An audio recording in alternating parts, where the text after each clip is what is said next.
Hi everyone, this is Terry Ryder from Hotspotting. Today I was involved in a live webinar with one of our associate businesses, Trent Guimelli from the Guimelli Group, who specialise in mentoring property investors to do small property developments.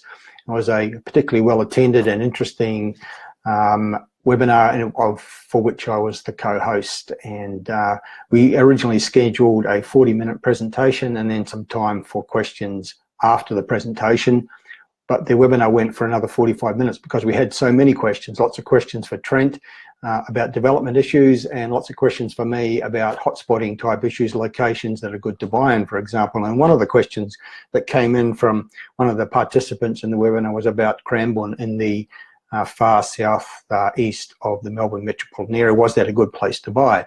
The reality is that the cycle of the Melbourne property market has moved to the point where places like Cranbourne, those outer ring suburbs, the affordable areas of the Melbourne, are the ones that are actually strongest at the moment. These are the markets that are showing the strongest sales activity. These are the markets that are showing now the strongest price growth, not only down in the far south east, but also in the far southwest, heading down towards Geelong, the local government area of Wyndham City, suburbs like Werribee and Tarneit and Point Cook and Wyndham Vale, having massive turnover property, very, very popular with buyers seeking affordability, and the price growth there is in many suburbs 15, 17, 20% in the last 12 months. Also up in the north, around about Epping. And all this has been confirmed with some new data that was published this week in terms of a top 20 list of Victorian locations that have had the biggest price growth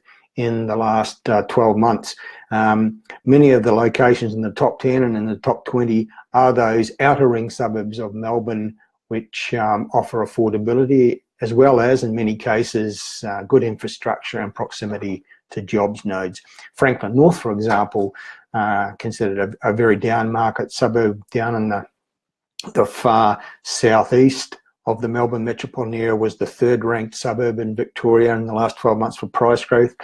Ardea and Sunshine and Deer Park in the inner sort of western precinct, which is considered quite down market, also feature on this list. South Morang up in the north.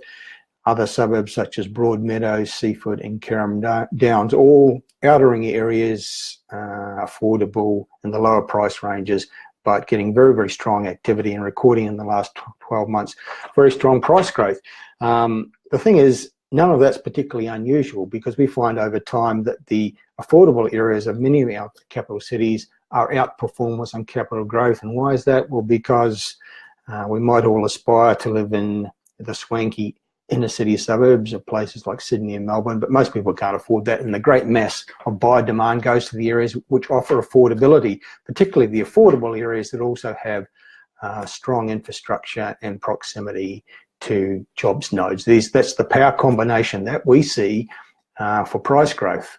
Affordability plus jobs nodes plus good infrastructure equals price growth, and that's showing up now in the figures we're seeing in the Melbourne market, but it's not particularly unusual. It's a common factor in markets in our major cities around Australia. That's it for now. Terry Ryder from hotspotting.com.au. I'll be talking to you again later in the week, as I often do with more of these live podcasts. Thank you. Bye.